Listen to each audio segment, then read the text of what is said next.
आदाब, नमस्कार। मैं शिव कुमार खान और आप देख रहे हैं बीएस टीम यूपी की शानदार पेशकश गाँवनामा। गांव की शिक्षा के हालात बहुत बुरे हैं और इसे सुधारने के लिए लोग अपने स्तर से जद्दोजहद कर रहे हैं। फिर भी काफ़ी हद तक शिक्षा को एक कारोबार बना दिया गया, एक बिजनेस बना दिया गया और इस कारोबार में लोग अपने मुनाफे का रास्ता निकालते हैं। लेकिन आज हम एक ऐसी शख्सियत से मिलने आए हैं, बात करने आए हैं, जिन्होंने एजुकेशन को एक बेहतर रास्ता देने के लिए एक बेहतर प्रयास करने की कोशिश की है।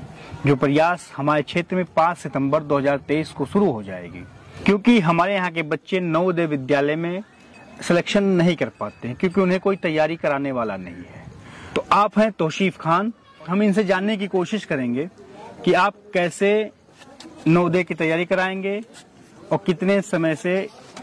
5 सितंबर ही लास्ट डेट है शुरू करने का या थोड़ा समय लगेगा? जी, मैं मोहम्मद तौसीफ खान, आप सभी का आदाब और नमस्कार।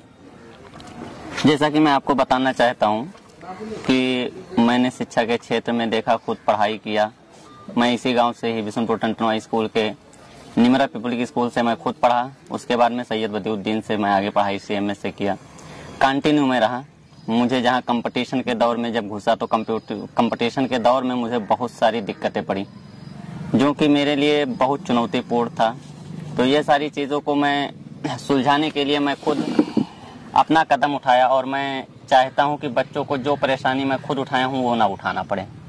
इसलिए मैं सोच रहा हूं कि मेरा स्कूल प्राइमरी तक है, 1 से 5 तक मेरा क्लास है। मैं चाहता हूं कि जो हमारे बच्चे रहें वो इस सारी परेशानियों को ना उठाएं।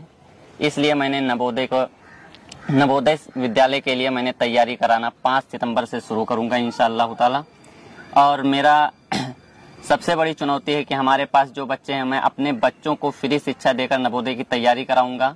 उनसे कोई कॉस्ट नहीं लिया जाएगा, लेकिन उसके साथ हमारे अध्यापक जो हैं वो हमारा सहयोग कर रहे हैं। और जो कि मेरे लिए बहुत ही खास है कि हमारा अध्यापक मेरा सहयोग करें और ये हम बच्चों को उस मुकाम तक पहुंचाए जहां तक ले जाना चाहते हैं, उनको वो परेशानियां ना हो जो हम उठा चुके हैं। तो मैं ये जानना चाहता हूँ, जैसे भी आपने कहा कि हमारे यहाँ के बच्चों को फ्री, लेकिन इस इलाके में बहुत से ऐसे बच्चे हैं जो गरीब हैं, पढ़ना चाहते हैं, उनके पास टैलेंट भी है, लेकिन उनके टैलेंट को दिशा देने वाला कोई नहीं है। तो आप ऐसे बच्चों के लिए आपके पास क्या स्कीम है? क्या जो बच्चे आपके स्कूल में नहीं पढ़ते हैं, जो कहीं प्राइमरी में पढ़ते हैं, किसी इंटर कॉलेज में पढ़ते हैं या किसी मदरसे में पढ़ते हैं या सरस्वती विद्या मंदिर में पढ़ते हैं, कहीं भी पढ़ते हों, तो उनके लिए कोई रास्ता है आपके पास?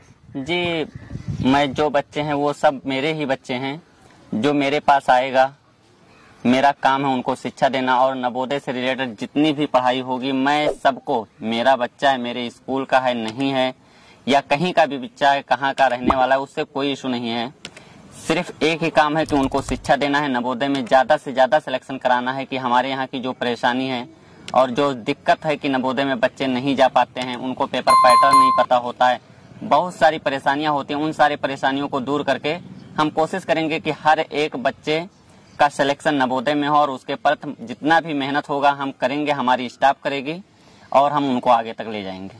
जैसे कि जो बच्चे इंटरेस्टेड हैं और उन्हें लगता है कि वो नवोदय की तैयारी करना चाहते हैं, उनके पास पैसे नहीं हैं, तो वो मुफ्त में आपके यहाँ आकर शिक्षा हासिल कर सकते हैं। लेकिन इसकी टाइमिंग क्या होगी? आप अपने, क्योंकि बच्चे स्कूल में होंगे तो उनके लिए आपको अलग से टाइमिंग देनी पड़ेगी, क्योंकि आप अपने बच्चों को तो स्कूल टाइम में दे सकते हैं शिक्षा, लेकिन बाहरी जो बच्चे आएंगे उनके लिए क्या टाइमिंग होगी? सुबह होगा, शाम होगा? तो उसका भी थोड़ा सा आप उस पर रोशनी डालें ताकि लोगों को समझ में आए कि उनके पास उस टाइम टाइम है कि नहीं है। जी, टाइम की बात करें तो टाइम जैसे क्या है कि हमारा स्कूल है जो सुबह 8 बजे से चलता है, 12:30 बजे तक चलता है। जी। मैं अपने स्कूल के अपने टीचर को रोक के 12:30 से शुरू करा दूं, लेकिन जब बच्चे हमारे पास बाहर के आएंगे तो उनके हिसाब से उनकी परेशानियों को सुना जाएगा। आपका स्कूल कितने बजे तक क्या है, उस हिसाब से उनको सुन के अगर ऐसा लगेगा कि मुझे नया बैच बनाना चाहिए, इवनिंग का बैच बनाना चाहिए, मैं इवनिंग का बैच भी बना के चलाऊंगा। अगर मुझे ये लगता है कि इस टाइम हायर कर देंगे तो सबको एक साथ बैठा के भी शिक्षा देंगे। उसके लिए परेशानी जो भी उसका होगा उसका सामना करेंगे, लेकिन बच्चों को टाइम अगर नहीं है तो उनके हिसाब से टाइम दिया जाएगा। जो सबसे ज्यादा कंफर्ट टाइम होगा उसी टाइम में उनको शिक्षा दिया जाएगा, ना कि मतलब कि किसी प्रेशर में कि मतलब हाँ आप इतने ही टाइम आना, इतने टाइम हमारे स्कूल के टाइम में ही आइए, अगर आएंगे तभी पढ़ाई मिलेगी आपको। ऐसा कुछ नहीं होगा। हम कोशिश करेंगे कि उनके हिसाब से जो उनका टाइम मिले उस हिसाब से उनको टाइम दिया जाए, जिससे ज्यादा बच्चे हमें मिल सके और हम उनको नवोदय की सिलेक्शन करा सकें। तो नवोदय के जो मेन सब्जेक्ट होते हैं उसमें कौन कौन से सब्जेक्ट आते हैं? क्योंकि मसला ये भी है कि जो बच्चे हैं तो उन्हें ये लगे कि भाई हम इस सब्जेक्ट में तेज हैं, इसमें कमजोर हैं, तो वो तो खैर आप लोगों का काम है कैसे उन्हें परफेक्ट बनाना है, लेकिन फिर भी एक रोशनी डालेंगे ताकि वो बच्चों तक अगर ये बात पहुंचे आपकी तो उन्हें लगे कि हमारा ये बेसिक सब्जेक्ट ठीक ठाक होना चाहिए और बेस्ट कराने की जिम्मेदारी वो आप पे है। जी, नवोदय की अगर सब्जेक्ट की बात करें तो उसमें 3 सब्जेक्ट सबसे अहम है। तीनों सब्जेक्ट में सबसे पहला सब्जेक्ट मैथ रहता है जी, वो सबसे अहम होता है। रीजनिंग होती है, ये बच्चों को सबसे ज्यादा दिक्कत जो होता है बच्चों को वो रीजनिंग में होती है। होता क्या है कि बच्चे रीजनिंग का मतलब जानते नहीं है, उन्हें ना कभी पढ़ा होता है ना कहीं देखा होता है, तो सबसे उनके सामने चुनौतीपूर्ण होता है वो रीजनिंग होता है। और सबसे बड़ा चुनौतीपूर्ण इसलिए होता है क्योंकि जो 40-40 क्वेश्चन आते हैं वो रीजनिंग से ही आते हैं। बाकी 20 क्वेश्चन हमारे मैथ के आते हैं और 20 क्वेश्चन हमारे इंग्लिश के आते हैं जो लैंग्वेज होता है। जी। तो आपके इस काम में आपके अध्यापक जैसे कह सहयोग कर रहे हैं, तो कितने अध्यापक की टीम होगी जो तैयारी बच्चों को कराएगी, और आपके पास वो जो अध्यापक उनकी डिग्री क्या है, डिग्री होल्डर क्या है, और वो आपको लगता है कि वो नवोदय के लिए बच्चों को प्रिपेयर कर पाएंगे? जी, हमारे अध्यापक जो हैं मैक्सिमम अध्यापक ऐसे हैं कि जिन्होंने कहीं ना कहीं से तैयारी की है, कुछ ना कुछ अपने पढ़ाई में पढ़ाई की है, कहीं से तैयारी किए हैं। कुछ ऐसी कमियां रही जिसके वजह से सेलेक्ट नहीं हो पाए, वो आज हमारे पास टीचिंग कर रहे हैं। तो उन्हीं के हिसाब से देखते हुए जो इंग्लिश का हमारा टीचर है रवि सोनी सर हैं, उनको हम रखना चाहेंगे। हमारे मैथ के टीचर हैं MSc हैं, वो रिजवान सर हैं, हम उनको रखना चाहेंगे। रीजनिंग के लिए मैं खुद अपना एफर्ट करूंगा। हर चीज पढ़ाने के लिए सबसे अहम जरूरी होती है कि आपको खुद प्रिपेयर होना, खुद रीड करना। शिक्षा के क्षेत्र में मैंने जो कुछ देखा है सबसे बड़ी गलती क्या होती है कि हम प्रिपेयर नहीं होते हैं। ज्यादातर टीचर ऐसे होते हैं, अपने इलाके की बात करें, हमारे इलाके में ज्यादातर टीचर ऐसे होते हैं वो प्रिपेयर नहीं होते हैं। बस उनको हर चीज 1 साल 2 साल पढ़ाया हर चीज याद होती है, तुरंत वो आके पढ़ा देते हैं वही चीज। हमें क्या करना चाहिए कि वक्त के हिसाब से एनालिसिस करना चाहिए। हमें अपने आप को किताब से दूर नहीं रखना चाहिए। हमारे यहाँ क्या होता है, हम लोग किताब को छोड़ देते हैं, मोबाइल के जरिए से जो भी जानना होता है सुनना होता है वही सुन लेते हैं। हमें किताबों से जुड़ कर रहना चाहिए। हमें किसी चीज को पढ़ाने से पहले खुद वेल प्रिपेयर होके और उसके बाद आना चाहिए, पढ़ाना चाहिए, जिससे बच्चों को 100% समझ में आ सके। जी, तो देखिए इस क्षेत्र में एजुकेशन का जो सिस्टम है वो कहीं ना कहीं बहुत ही ज्यादा ढीला है। यहाँ के बच्चे कंपटीशन के लिए खुद को तैयार नहीं कर पाते हैं। तो तौसीफ खान ने ये सोचा कि यहाँ के बच्चों को हम उस लायक बनाएं, क्योंकि जिस दौर से गुजरे हैं उस दौर को उन्होंने समझा और उन्हें लगा कि हमारे इलाके के बच्चे कहीं ना कहीं पीछे रह गए। तो इन्होंने हमें कॉल किया कि भाई हम ऐसा सिस्टम कर लाना चाह रहे हैं।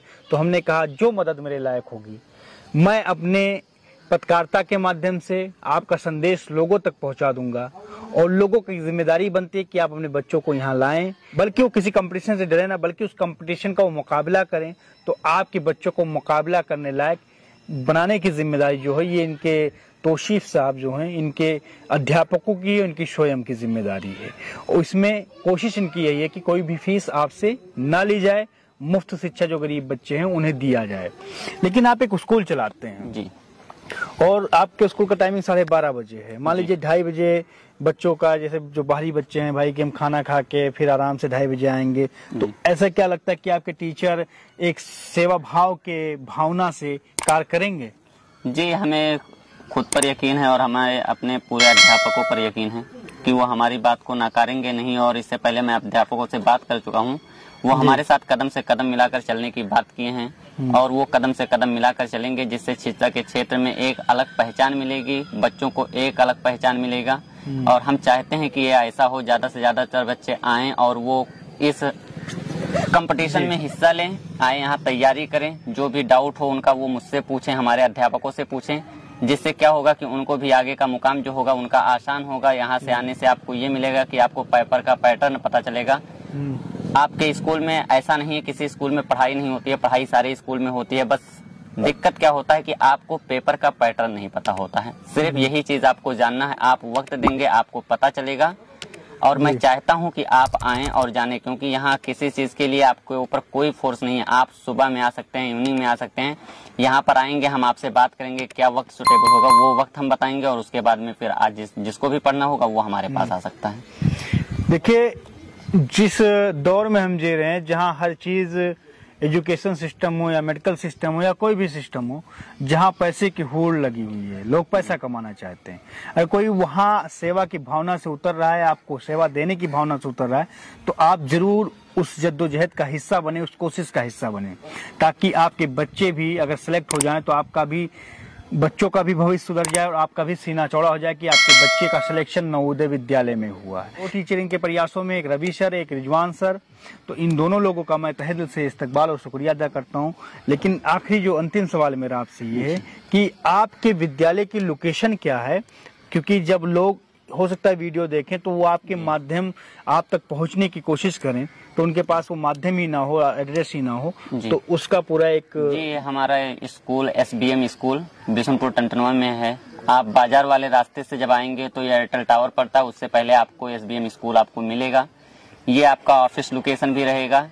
यहाँ 12:30 बजे से तक अभी स्टाफ 1:30 बजे तक रहते हैं, लेकिन जब तैयारी की बात होगी 5 सितंबर से तो वहाँ हम लोग यहाँ अवेलेबल मिलेंगे और जो भी शिकायतें होंगी सुनी जाएंगी, जो चीज रहेगा उसका निस्तारण किया जाएगा, जिससे किसी को कोई परेशानी ना रहे। आप एक बार अपना संपर्क सूत्र नंबर साझा कर दें दर्शकों को, ताकि कोई अगर आना चाहे तो बाई चांस उसे एड्रेस ना मिले तो आपके नंबर पे बात कर सके। जी, हमारा संपर्क सूत्र 8756 तो दोस्तों, इन्होंने आपको अपना नंबर भी शेयर कर दिया है, लेकिन बेवजह, क्योंकि जब नंबर लोगों को मिलता है तो बहुत बेवजह कॉल आने लगती हैं, तो इस चीज से बचिए। एक टाइमिंग आप बना लीजिएगा, रात में 11 बजे कॉल मत करिएगा, क्योंकि हम लोगों के भी नंबर लोगों के पास है, रात में 12 बजे, 2 बजे, 2:30 बजे कॉलिंग आता है, तो बड़ी दिक्कत होती है। क्योंकि एक टाइम है, आप इन्हें रात 8 बजे तक कॉल कर सकते हैं। उसके बाद कोशिश कर रहे हैं कि आप नेक्स्ट सुबह का वेट करें, उसके बाद कॉल कर लीजिए। तो आप, अगर आप भी अपने क्षेत्र के लिए कुछ करना चाहते हैं और क्षेत्र के लिए कुछ बेहतर करना चाहते हैं, कुछ खूबसूरत करना चाहते हैं, तो उसके लिए आप हमें आवाज दीजिए। मैं आपके लिए तैयार हूं, मैं आपकी बात जनता तक पहुंचाने के लिए तैयार हूं, क्योंकि मैं भी चाहता हूं मेरा बदले, मेरे लोग बदले, मेरा इलाका बदले। हमारे क्षेत्र के लड़के कहीं जाएं तो हम ये कह सकें गर्व से कि हमारे क्षेत्र के लड़के नवोदय विद्यालय में है, JNU में है, MU में है, जामिया में है, DU में है, हिंदू विश्वविद्यालय में है, यानी तो हर जगह वो मिलने चाहिए, हर बड़े रैंक पे मिलने चाहिए। इससे, क्योंकि क्षेत्र, जब क्षेत्र के बच्चे बड़े बड़े विद्यालयों में जाते, बाहर जाते, तो क्षेत्र का विकास होता है, और इसी विकास के मकसद से ये और इनके अध्यापक हमारे क्षेत्र को आगे लाने की प्रयास करें, तो इस प्रयास में हम साथ दें। दोस्तों, फिर मिलते हैं नए प्रोग्राम में किसी नए समस्याओं के साथ या किसी नए जानकारी को लेकर। तब तक के लिए जय हिंद, जय भारत।